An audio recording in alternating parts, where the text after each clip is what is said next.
Hi, the lecture of today is about the leading figure of the metaphysical school of poetry, the chief and the founder of this kinds of philosophical poetry, Donne. And the lecture is going to be conducted by Athir Mohsen, College of Art, Departments of English, the second year. In fact, this lecture is going to include different parts. The first part will shed light on Donne's life and his poetical works. The second category is going to deals with the poet John Donne as the chief metaphysical poet among his friends and his followers, as well as the lecture dealing with the poems of love that has been written by John Donne, as well as his satires. The metaphysical poetry is rather religious poetry, and it includes a lot of religious poems. So, this lecture will focuses on the religious poems that have been written by John Donne, as well as his style and diction.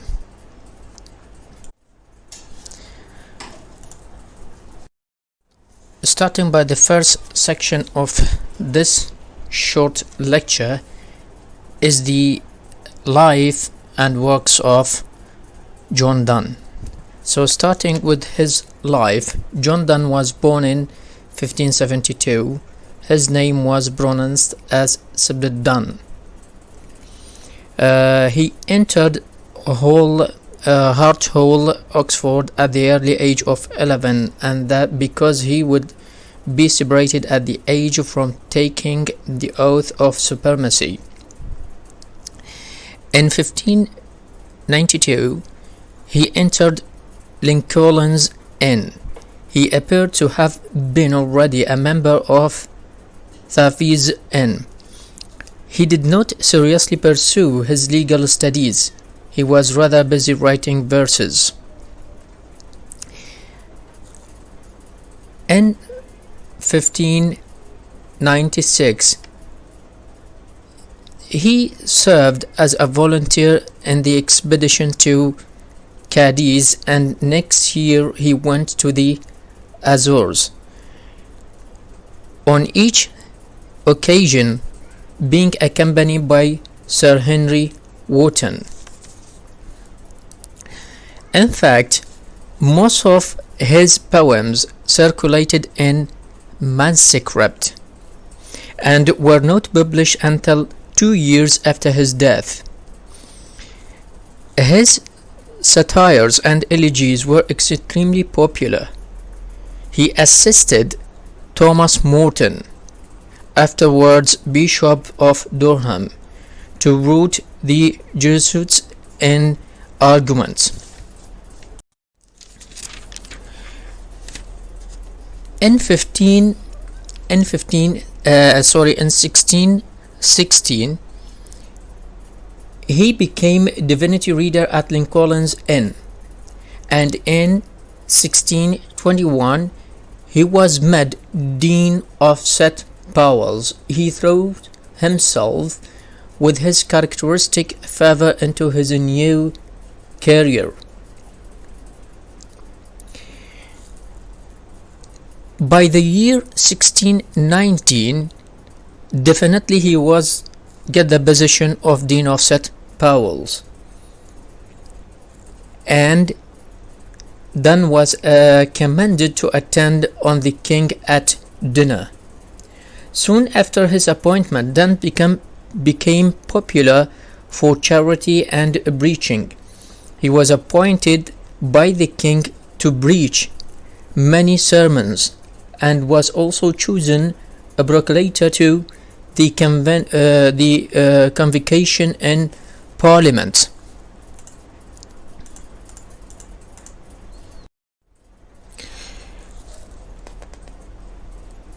his career started so early. In 15 in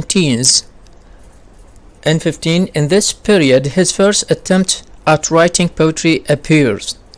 The first attempts were three satires, which were wrote in 1593. This satire reveals an ebullient and a questioning and doubting mind, ridiculing conventional and serious things alike. The next 4 years, between 1595 and 1598, were years of hectic activity in the affairs of the world and of a number of songs and sonnets. He participated in exciting adventures. He got himself a job in foreign service under the Earl of Essex. The period from 1595 to 1601 was the period of Donne's vigorous creative output. With him, the worldly and the creative activity went together. His poetry literally transcribes the diversified, shifting actual experiences. To this period belong the satire, or the three satires. The most audacious of the elegies.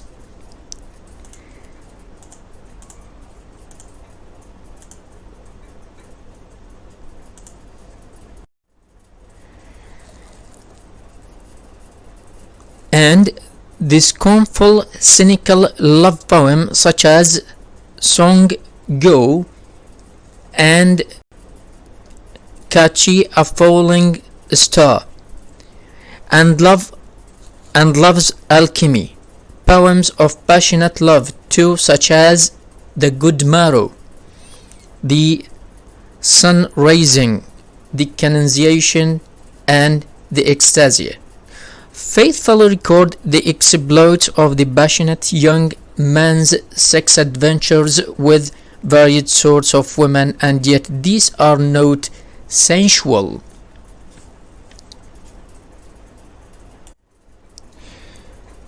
The years from 1608 to 1615 were those of a great mental conflict and financial troubles. He wrote a few of the holy sonnets and two of his bitter prose works, Beatantos and Brissor's Martyr. In 1611, Donne wrote the famous two anniversaries, the first, An Anatomy of the World, and the second, The Progress of the Soul. They deal with his own bitter experiences of the world. The two poems gives us an idea of the progress of Donne's own soul toward heaven. And finally, John Donne died in March 31, 1631.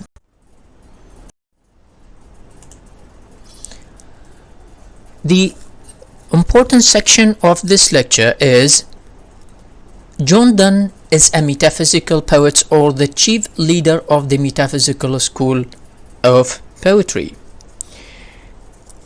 Dryden said that Donne affects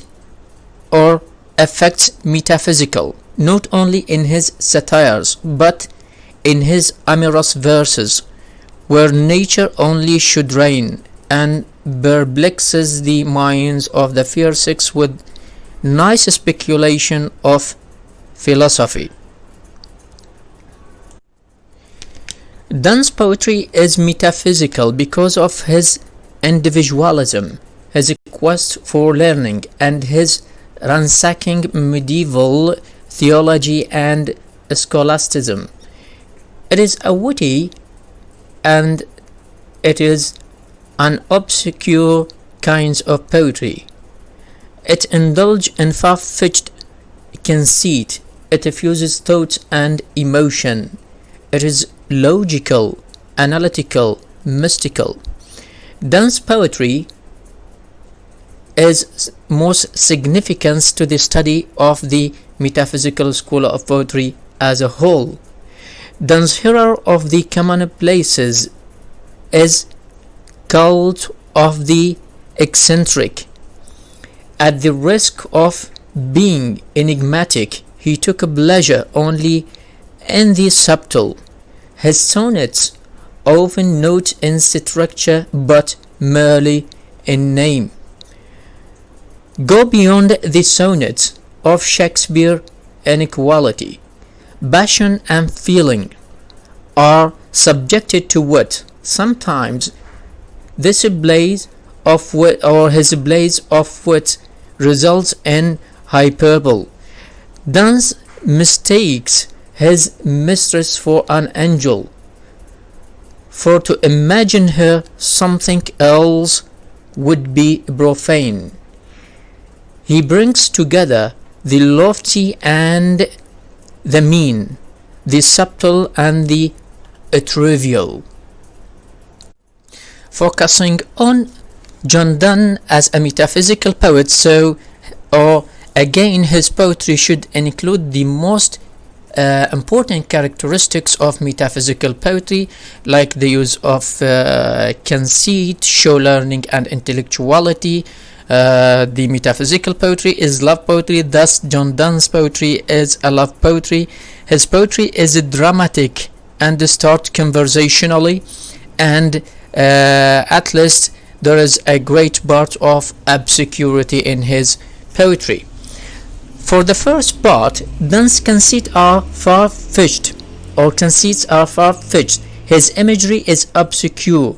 The flea becomes a marriage bed because it bites the beloved, alter biting the poet, and will thus introduce his blood in her and hers in him. The second significant feature of metaphysical elements in the poetry of John Donne, one of the chief characteristics of metaphysical poetry, is an exhibition of learning and scholasticism. From this viewpoint, also Donne is a metaphysical poet. He sets forth in his poetry no ordered system of the universe. The ordered system of Dante was breaking into pieces while Donne lived. Donne was alive to the effect on the imagination of that disintegration, scientific advancements or advance and skepticism. He derived inspiration from the new philosophy and scholasticism. Thus, he says in one of his, or in the first anniversary, and the new philosophy calls all in doubt. The elements of fire is quite put out. The sun is lost, and the earth, and no man's wit can well direct him where to look for it. The feature that is so much important for the study of his poetry is that Donne's poetry is harsh, obscure, and puzzling. Donne is one of the few poets whose conventional passages ring with the authority of time, and whose rhetoric is lively with the feelings of immediacy. He is the spokesman for one side, a troubled side of a human experience. As a poet of love too, Donne is metaphysical. For example, in the last stanza of the Relique, he says, "First we loved well and faithfully, yet know not what we loved nor why. Difference of sexes or of sex no more we knew than our guardian angels do. Coming and going we, perchance might kiss. The significant things of the study of his poetry as a metaphysical poet, Donne's conception of poetry and his techniques are dramatic. His poems may be harsh in tones, but they have the immediate effect of a vivid speech and note of a song. Whenever Donne breaks up the sequence of metrical stress, he trusts to his ear to restore the broken cadence. At his best, Donne has subtle, soaring, reverberating harmonies. The rhetorical emphasis of Donne remove his lyrics from the spheres of pure songs.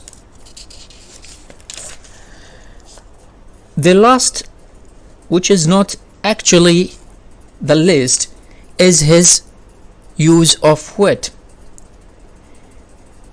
His wit is deliberately outrageous, impudent, often breathtaking, and ingenious in the discovery of comparisons and analogies.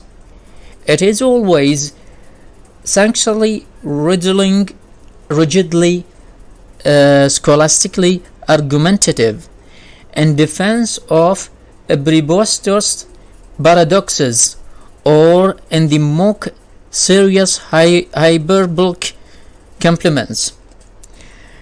Donne is a metaphysical poet because he revolted against the Spenserian as well as the Elizabethan conventions and the tradition, and against the Elizabethan meters and manner, because of his erudition and intellectual substance, because of the fusion of passion and thoughts, of the sublime and of the commonplace, because of his logic or logical analysis, mysticism and scholasticism, because of his obscurity, complexity, and because of his harshness of tones, as well as because of the grotesque style in a simple language, and because of the metaphysical wits and far-fetched conceit.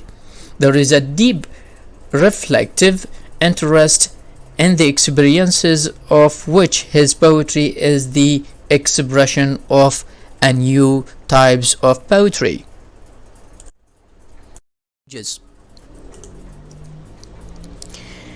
A provocational love poetry has an elaborate stanza structure and rhyme scheme in which ingenuity was displayed.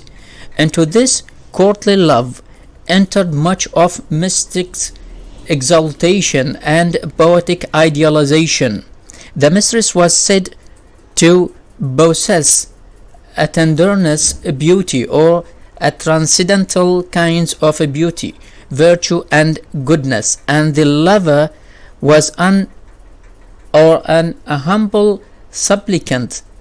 Such a relation was flattering to the fair sex. Another feature of his love poems that his love poetry is complex. His unabashed delight in describing sensual pleasure has a passion with which he had courted his profane mistress. In his later years, the spirit demanded satisfaction. His poems, however, do not express simple delight in the desires and satisfaction of the senses or of the spirits. And a careful examination of the poetry of John Donne, one can summarize, or one can find that there are three distinctive strains in his love poetry. First, which is cynical, the second is platonic, and the third is conjugal. These are the main three parts of his love poetry, how he showed love poetry and love poems. In the cynical mode, he finds women false, like in his poem Woman's Constancy.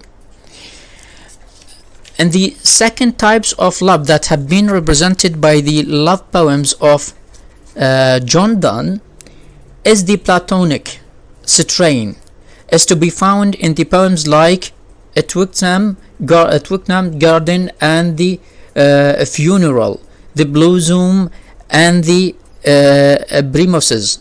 These poems were probably addressed to the high-born lady friends, which is or Mrs. Herbert and Lucy. The third types of love could be recognized in his own poetry is the conjugal love, which is less artificial than the second, purer than the first, and simpler. Though not less in probability, it is expressed in the poems addressed to his wife. This class of poems includes the anniversaries, the dream, the sunrising, the annunciation, the break of day, and the expiration. As a professional experienced poet, Donne's experience and illustrate different forms of love. He shows cynicism, grotesqueness, purity and simplicity, medievalism and sensualism, but he added to these the spiritual and the metaphysical strains. Hence, his love poetry or his love poems is a very complex phenomena. The two dominant strains are the dialectical subtle play of arguments and wit, and the strain of vivid realism which records passion, which is not ideal or conventional. A significant feature of his love poems. In writing love poems addressed to his beloved, Donne follows the Petrarchan tradition to a certain extent only. The scholastic philosopher of the 16th century found many metaphysical problems in the poetry of Donne and Petrarch. Love is the love of soul, and the pursuit and exhortation of the beloved is a quest for the ultimate truth. Petrarch gives more prominence to earth's amorous passion, and offered a detailed description of the beloved's amatory part, and anatomized his own passion. While following the Petrarchan tradition, Donne gave art entirely different treatment. The conceits, even though the same as Petrarch's or derived from him, are born of the poet's vital and real experiences. In a poem entitled The Apparition, Donne takes a Petrarchan conceit, the death of lover caused by the rejection of his beloved. Yet there is no trace of Petrarchan or Petrarchanism. And he said in his poem, "Why by the scorn or murderous I am dead, and that thou thinkest thee free from all solicitations from me. Then shall my ghost come to thy bed, and thee fain vestal in warth arms shall he see."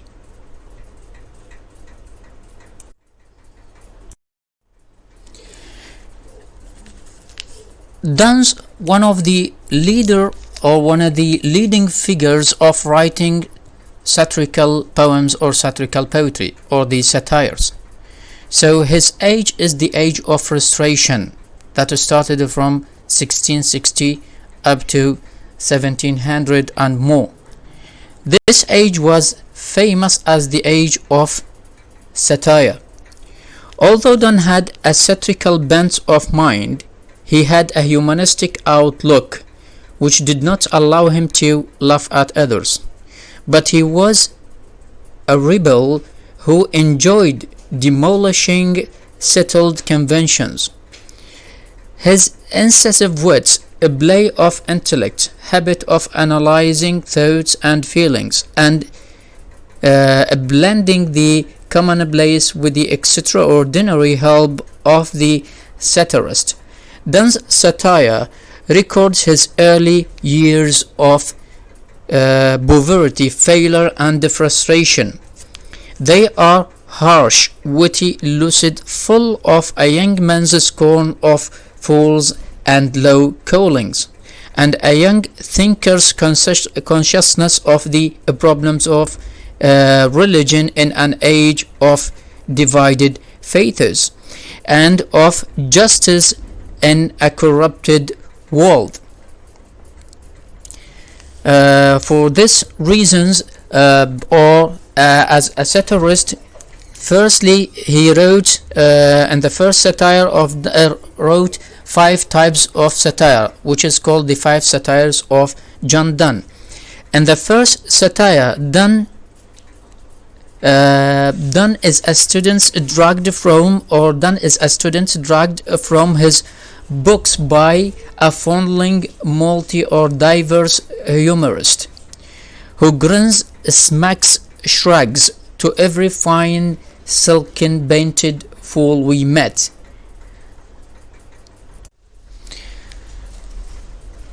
The sins of lawyers is the subject of his second satire, while in the third Donne moves to religion, and and the fourth satire deals with a poor Donne's hair fellow Horace. His dislike for the court is expressed here, and in the last satire, which is the fifth one, that deals with officers and courts of law, it condemns the age and illustrates his pessimism. As a matter of fact, Donne writes 5 satires of the formal kind. He was truly inspired only in the third satire. All these have a note of harshness. Donne's attempts to imitate the manner of Horace, Juvenal, and Brutus gave an uneven shape to his satirical verses. The Roman satirist attacked the general follies of man in a general manner. Donne, however, was too deeply involved in this or in his experiences. This makes his satire patchy. These satires were written in the early 1590s. In the third satire, the subject matter touched his vital life. The subject matter is a quest for true religion. At the time, he was after a spiritual certainty.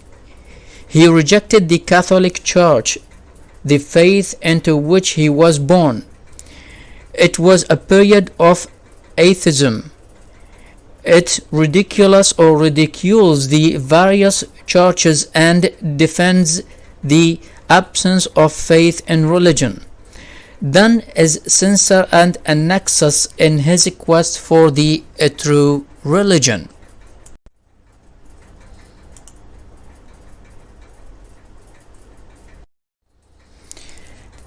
In fact, as we are talking about the 5 satires written by John Donne,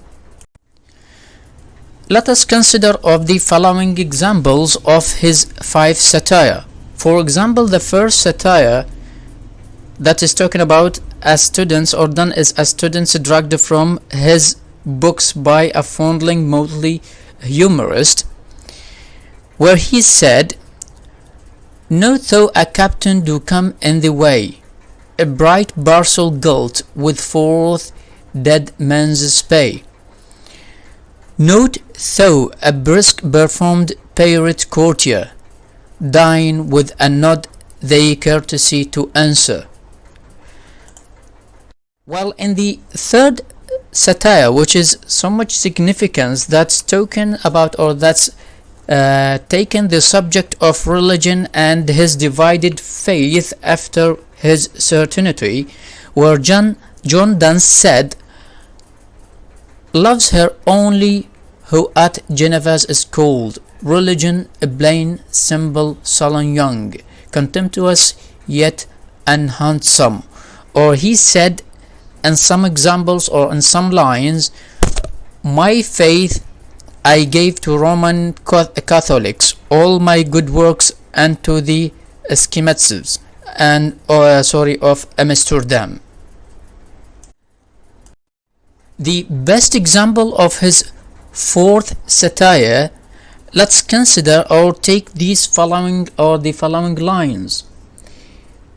He knows who loves whom and by what bason, hates to an office's reversions. He knows who hath sold his land and now doth beg a license, old iron, boots, shoes, and eggs, shells to a transport. Shortly boys shall not play at a span's counter or below point, but they pay toll to some courtier.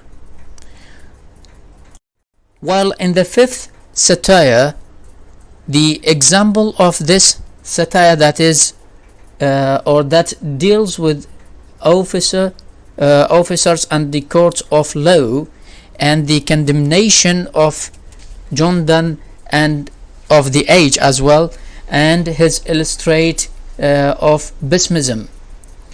O age of rusty iron, some better wit, call it some worse name, if aught equal it.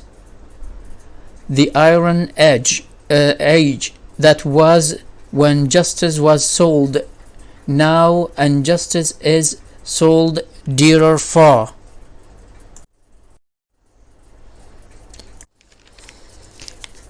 The important section of the study of John Donne's poetry is the religious poems. Among Donne's poems, the Anniversaries abounds in philosophical reflections. The immediate inspiration was the death of a 15-year-old girl, Miss Elizabeth Drury. Donne moves from a contemplations on the feeling of loss to a reflection on the nature of the world and the progress of the soul of the dead. One clear theme in the Anniversaries is his disgust with the world and his yearning for the life of the soul. This is balanced by a sensuous vigors with which he described the world. And talking about his religious poems, let's start by the first anniversary, which is called the Anatomy of the World. This anniversary has a prologue, and the prologue starts to the praise of the dead. It states a paradox: if the whole world died with the death of a lady, who does the muse live? So in this anniversary,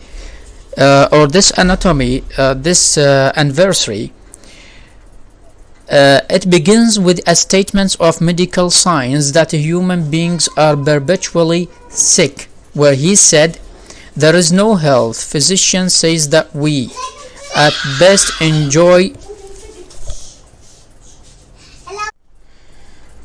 Well, the second anniversary in its prologue starts the harbinger to the progress. It speaks of the progress of her soul or the dead girl soul, accompanied by guardian angel. They speed faster than lightning away from this world, a carcass, to that pure life of immortalities. He praises those awful powers that makes them a blast. The second important part of the religious poems written by John Donne is his holy sonnets. The theme of the holy sonnets or themes are penitence and death. The penitence is never complete.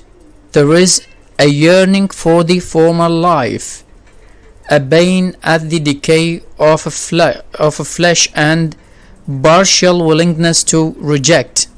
The idea of death arouses his pity for the loss of body, his fear that God's grace may not come, and his anguish of being condemned to hell.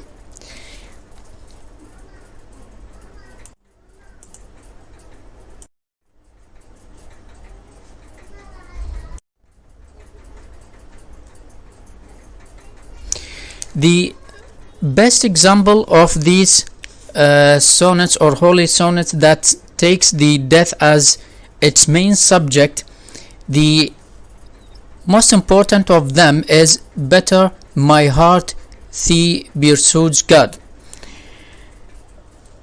As a vermin's appeal to Father, the Holy Ghost, and the Son to be harsh with him, he would not be affected by merciful persuasion. God must use all his power to better his heart. The words knocks, breathe, shine, and seek to mend refers to the gentle working of God's grace and Donne's request to God. Another important holy sonnet which has a religious topics, it is the second or one of his best holy sonnet. It's titled "This is my prayer's last scene." The sensual elements are present in this sonnet. The central situation is dramatic and suggestive. Here is a smile drawn from the dramatic performance. The lines enact the smile. The protagonist is on the deathbed. He had a busy life, and life's finality is reinforced by the repetition of the word last. The protagonist is taken away by death. Then the soul remembers that it must face God on the day of judgment. The poet's request to God to teach him a true repentance, for it would bring him salvation. Repentance is a spiritual participation in the act of crucifixion. He had not fulfilled the true urge for repentance, and this theme is clear in the sonnet "At the Round's Earth." As Donne's approaches to mysticism, Donne's conception of God involves a wrathful God. While examining another religious holy poem is the sonnet or the holy sonnet "Since She Whom I Loved" was on the death of Donne's wife Anne in 1617. It offers a link between his human and divine love. In her death all God or all good is dead.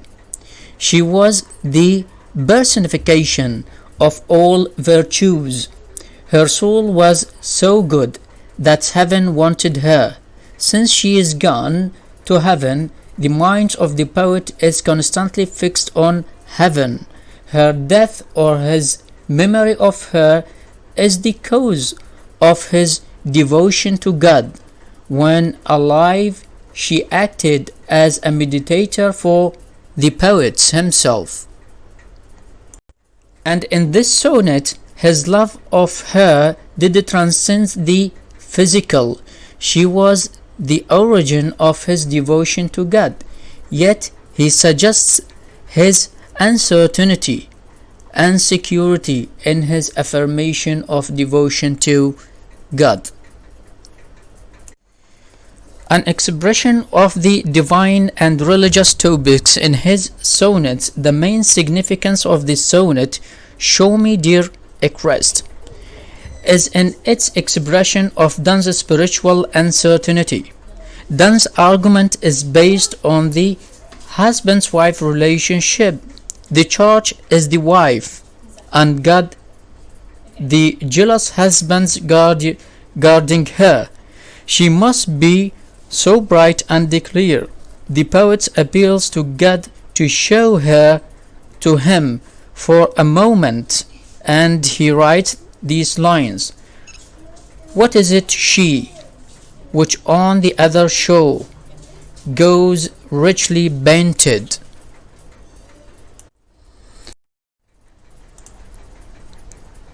It is not only that the sonnets of John Donne could be considered as a religious poems. A great part of his poetry belongs to the types of poetry which is called hymns. Three of Donne's hymns, composed between 1619 and 1623, are most moving. The first is Hymn to God Father, the second Hymn to God, or to God, my God, in my sickness, and the last or the third hymn, a hymn to Christ. As a matter of fact, Donne wrote a hymn to God the Father in his illness of 1623. The illness left him extremely weak, and a hymn to God the Father has charming simplicity of design and expressions. In this hymn, here is an affirmation of his faith in the abounding grace of God, but it is aware of this or of his more abounding sins. In this hymn, John Donne is always aware of the word sin. The poet lured others to commit sins. He is responsible for sins committed by others too. They imitated his sinful action, or they were led to commit them in his company. And not far away from sin is fear. Fear is a deadly sin, as John Donne considered in his hymn to God the Father, and the poet is guilty of it. At the last moments, he may be denied God's grace. His fear is born of the poet's awareness of his other sins, and also from a doubt regarding the grace of God. Hence, God must swear by the self that is on his soul. In another word, one can say that even in his hymns, Donne plays upon words and created a dramatic tension. We find opposed yet deeply human feelings and images from the world of geographical discoveries. Thus, Donne's sensibility continued to be metaphysical even in his later poems. As well as Donne's religious poems too are metaphysical. They dramatize his own self in relation to God and expresses his various personal moods.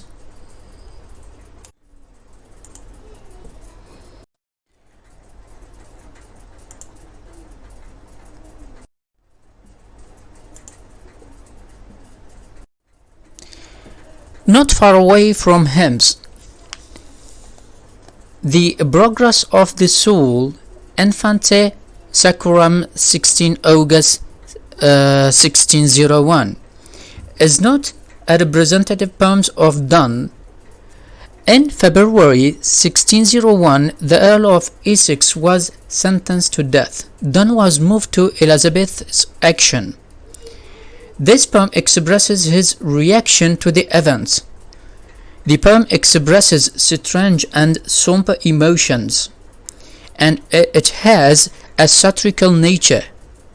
Its main theme is the progress of the soul from the time of creation to year 1601. It has references to the myth of the original sin. Donne does not follow the Christian cosmology. He takes up the theory of a transference enunciated by Theologos. Again, the poem begins with an invocation to a deathless souls whom fate, which God made but could not control, placed in most shapes. The story of its progress begins with the stanza 9. The journey starts from the story of Eve, from the fall of Adam. The soul then flows from body to body of man, animal and plants. At the last it reached the body of an ape, with whom Adam's daughter fell in love. The ape was her first lover. Doth gaze on her, and where she passed pass, gathers her fruits and tumbles on the grass, and wisest of that kind the first true lover was.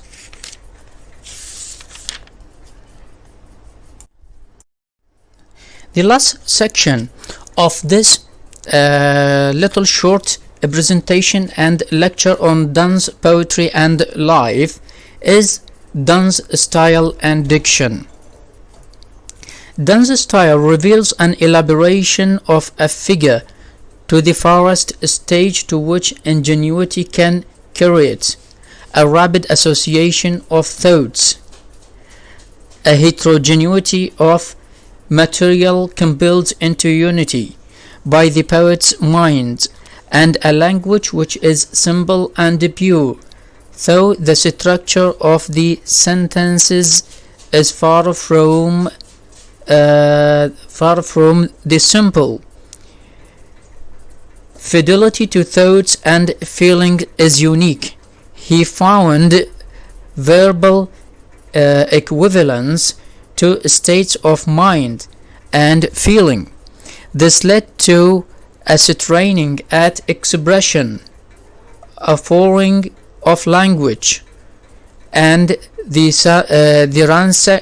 ransacking analogies. Donne's vocabulary is pure and plain. It is close to natural prose. In the songs and sonnets there are learned or scientific allusions, but unfamiliar terms. The grammar easily becomes elliptical and condensed, and as Patrick Carey observed, words may be common, clear and pure, and yet the sense remains obscure. In the verse of Donne's middle years there are a few fine poems, such are the lines in the second anniversary. Think thou, my soul, that death is but a gloom, which brings a taper on the towered room. Donne's sonnets have a dramatic opening and debate like arguments. Sometimes Donne makes his poems look like analogies or monologues. At times they are monotonous and shapeless, harsh and rugged. They are harsh because the poets desire to startle and to bring poetic language closer to direct colloquial speech. But Donne's verse has powerful and haunting harmony of its own. He strove to find a rhythm that can express the passionate fullness of his mind and of his mood. Donne secures two effects on his poetry and on the later poets. First, the regular fall of the verse stresses is governed by the rhetorical stress on syllables as against the metrical pattern. The second effect, an echoing and recurring of similar sounds to run to his thoughts and things which are remote from one another. There is the same blends of the colloquial and bizarre. He says without regard to the conventions of poetic dictions or smooth verse, but what he says is subtle, surprising, and so are metrical effects. Donne indulge in archaism and strangeness, and employs the rhetoric of the poems like Venus and Aeneas. But his style does not reveal Miltonic diction or the jargon of the poetics. He has the natural style, a diction appropriate to prose and verse. By accepting purity and naturalness, he maintains the vigor of the native tongue. The bold hyperboles and paradoxical turns of thought take swings from the soaring rhythm. Donne's lyric and sonnets reveal the strength and economy of design, the fusion of false with the true, the rapid evolution of the thoughts, and the bizarre style makes us overlook this virtue.